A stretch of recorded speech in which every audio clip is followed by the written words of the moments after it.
sikap orang yang menolak tentang perbedaan.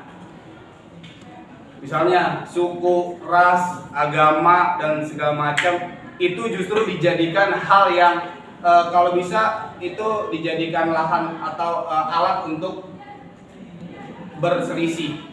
Itu kuncinya adalah di situ ya, intoleransi. Kemudian yang kedua, kekerasan. Pasti kalian sudah tahu lah gitu ya, kekerasan itu terjadi apabila sekelompok atau satu orang dengan bersama satu orang lagi dia cenderung menindas orang yang lemah. Disitulah terjadi kekerasan. Atau misalnya dengan motif tertentu, ya satu kelompok nggak suka dengan kelompok lain. Ya mentang-mentang ini kelompoknya ada 8, yang ini ada kelompoknya 2 atau cuma 3 orang. Karena dia nggak suka satu hal tertentu, terjadilah kekerasan itu sendiri. Dan yang terakhir adalah perundungan. Singkatnya, perundungan adalah sebuah sikap yang tidak memanusiakan manusia. Nah, dua hal tadi, intoleransi dan kekerasan, itu masuk ke dalam perundungan. Jadi kalau misalnya intoleransi dan kekerasan itu terjadi, pada endingnya include akhirnya sama masuknya pun ke perundungan. Nanti kita akan kenal atau kita akan tahu definisi yang sebenarnya daripada perundungan itu. Oke. Di situ ada sebuah kata-kata Indonesia dalam sebuah kultur sosial. Ya. Tapi sebelum bahas Indonesia, Bapak mau beritahu kepada kalian bahwa dunia itu ya dunia itu sudah punya program tentang anti kekerasan atau perundungan ini. Karena memang di seluruh penjuru dunia sudah menjadi momok yang menakutkan ataupun musuh daripada lini-lini pendidikan. Nah, dunia punya program yang mana di bawah naungan UNICEF ada namanya Roots. Oke, jadi setiap negara pasti punya pos-pos Roots-nya itu sendiri. UNICEF membuat program namanya Roots. Roots itu adalah itu tadi yang Bapak katakan. Program di mana sekolah-sekolah diarahkan untuk membentuk pos-pos atau kelompok-kelompok yang di dalamnya bergerak untuk melakukan pencegahan terhadap perundungan atau tindak kekerasan dan intoleransi itu tadi. Oke, paham ya? Jadi ini bukan hanya isu lokal sekelas kota atau isu nasional ataupun isu-isu yang skala ya mungkin hanya sebatas kalian buka internet, enggak. Tetapi isu ini memang sudah menjadi isu dunia dan sudah sangat meresahkan. Ya, Indonesia dalam kultur sosial sebenarnya kita memang harus benar-benar cerdas dalam menyikapi apa sih sebenarnya itu perundungan dan apa sih sebenarnya itu bullying, gitu ya. Karena nggak bisa dipungkirin, barangkali yang dianggap orang kita bercanda, ya dong, bisa jadi untuk orang negara bagian Eropa itu nggak bercanda, itu bullying. Ya, jadi Bapak kasih contoh suatu dulu waktu zaman kuliah saya punya teman orang, katakanlah orang Pulau X ya, dia dibercandain. Kalau sebenarnya kalau misalnya pola bercandaan itu dibercandakan, maaf, Bapak punya sana ya, kira yang orang Sumatera itu nggak terima karena itu kelewatan menurut dia, ya dong, itu kelewatan menurut dia dan akhirnya justru terjadi kekerasan karena bercandaan itu. Nah, si orang yang Jakarta menganggap ini tuh biasa aja. Ya, dah inilah maksud Bapak. Disinilah kita benar-benar harus bisa mengenal mana karakteristik yang bullyingnya benar-benar itu bullying atau memang mereka sedang bercanda. Karena kita nggak bisa pungkirin ya, terkadang bercandaan orang-orang kita gitu, terutama apalagi orang-orang Depok itu justru disitulah terjadinya keakraban orang dalam lingkungan sosial atau berteman, ya enggak? Oke, jadi oleh karena itu kita benar-benar harus bisa cermat dan cerdas dalam menilai itu.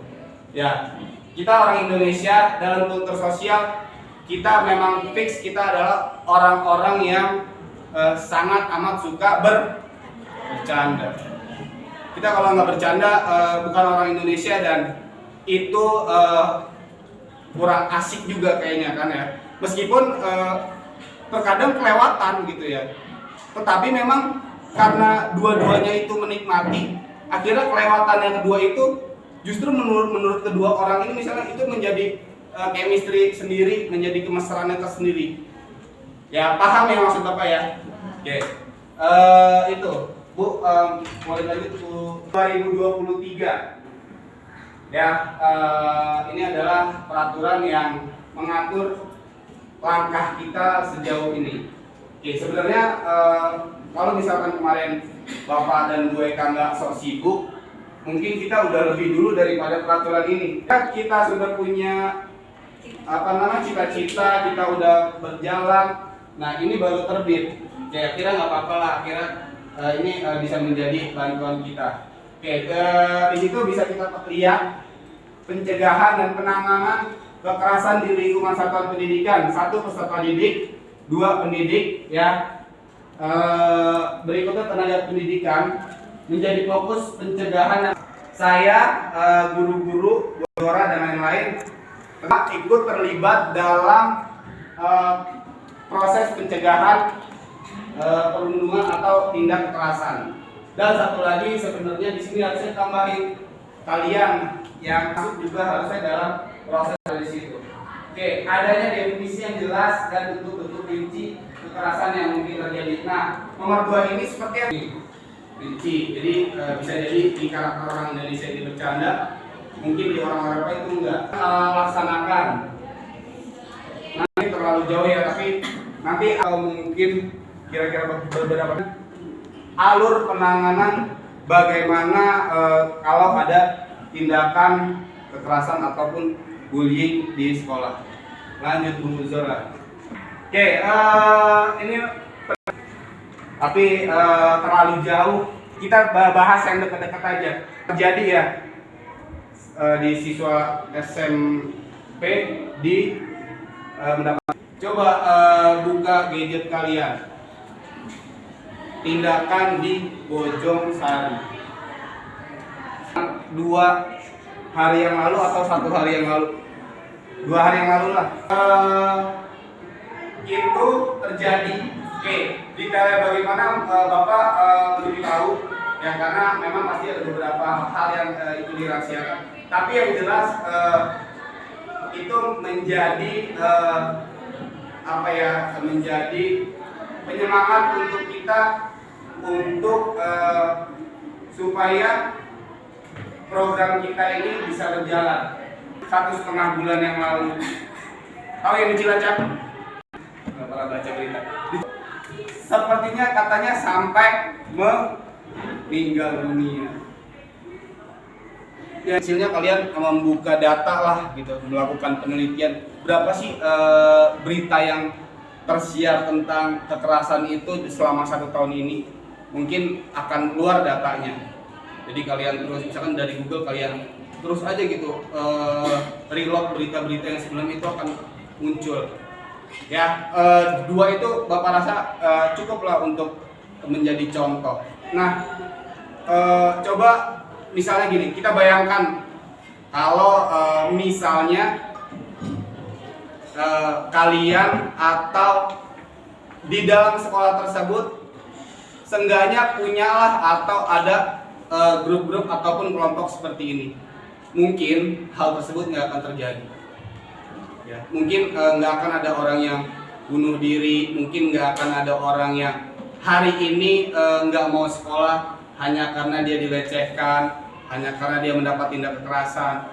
Ya, gitu. Jadi jadikanlah berita-berita itu untuk semangat untuk kalian, supaya kalian ternyata pergerakan kita ini punya arti. Ya, ternyata pergerakan kita punya arti. Jadi kalau kalian serius dan memperhatikan itu, kamu akan bergerak dan itu akan berarti untuk orang lain atau teman kamu. Kita nggak tahu besok apa yang akan terjadi misalnya di SMP 19. Ya, mungkin ada berita serupa meskipun amit-amit ya gitu. Tapi mungkin ada berita serupa, tapi mungkin dengan adanya kalian gitu, hal tersebut bisa tercegah. Bisa tercegah. Hal yang seharusnya orang misalnya karena saking malu dan downnya banget harus mau pindah sekolah, itu nggak terjadi. Siapa yang diuntungkan? Orang tuanya diuntungkan karena nggak harus keluar biaya lagi. Ya, siapa yang diuntungkan? Diri anak itu diuntungkan karena dia punya mental tetap terlindungi, tetap bisa terprotek oleh teman-teman, oleh kalian semua ini. Ya, jadi banyak sekali tindakan-tindakan kecil yang sebenarnya itu punya dampak dan manfaat yang besar sekali. Bener nggak? Meskipun nanti secara pergerakan kita nggak terlalu kelihatan banget lah gitu. Karena memang bapak konsep kalian itu akan menjadi CCTV kelas yang hidup ataupun CCTV yang beredar secara langsung di lingkungan sekolah kita. Mudah-mudahan dua kejadian tersebut menjadi semangat. Nah, ini pengantar penelitian di luar negeri. 40 sampai dengan 80 anak usia sekolah mengalami bullying. Itu di luar negeri. Ya, mungkin aja bullyingnya versi mereka itu bisa jadi seperti yang tadi Bapak bilang.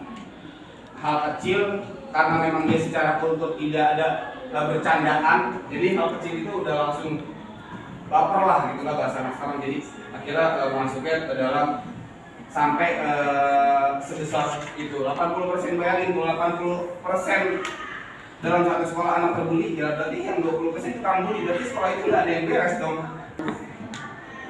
Terus 60% siswa SD dan SMP menyatakan bahwa bullying merupakan sebuah masalah besar. Ya, iya besar. Kalau dengan perempuan dibanting dan dipukulin kan udah ngalahin Superman dong, perempuan banting perempuan gitu ya, itu sangat luar biasa. Dan gimana ya, sudah Bapak juga nggak sampai pada pikiran Bapak kenapa hal tersebut terjadi. Pada kekerasan, perundungan yang sifatnya lebih kepada kekerasan, karena mungkin satu kelompok merasa kelompok lain lemah atau hanya hal-hal sepele lah, itu terjadi kekerasan tersebut. Nggak mau tersaingin, nggak mau misalnya merasa paling glowing lah atau apalah, mungkin kali ya gitu. Itu bisa terjadi gitu ya. Oke, Bu mau belajar Bu tadi. Nah, verbal itu biasa sama ucapan dan olok-olokan gitulah, cuman yang mungkin sudah sampai di luar batas. Ya, oke. Jadi 3 hal itu harus diminimalisir. Oke, bercandanya di bawah itu masih bisa lah, ya, masih bisa kita maklumi. Tapi kalau 3 hal itu jangan. Kalau agama itu tidak boleh untuk buat bercandaan, ya, atau ras dan suku itu nggak boleh. Dan satu lagi, hubungan status sosial itu nggak boleh. Misalnya, kalau tukang sampah kan nggak boleh kan gitu, itu nggak boleh. Ya, jadi untuk karena bisa jadi hari ini dikatain bapak yang tukang sampah, tahu nanti masa depan dia yang buang sampah, orang itu yang punya gerbong gimana? Kita nggak tahu ya. Oke, lanjut. Pemilihan tahun 2008 ini sudah sangat lama. Ya, jadi kira-kira seperti ini. Bu, lanjut Bu. Nah, inilah kita sampai pada definisinya. Ya, perilaku bullying adalah perilaku agresif dan negatif seseorang atau sekelompok orang secara berulang kali. Ancaman yang dilakukan sekali saja, tetapi jika membuat. Oke, yang pertama, bullying itu secara definisi diartikan berarti seorang yang melakukan tindakan agresif. Kalau agresif ya, agresif itu jadi ancaman itu terjadi sekali, tetapi mungkin anak tersebut udah sampai bisa down atau mentalnya bisa drop.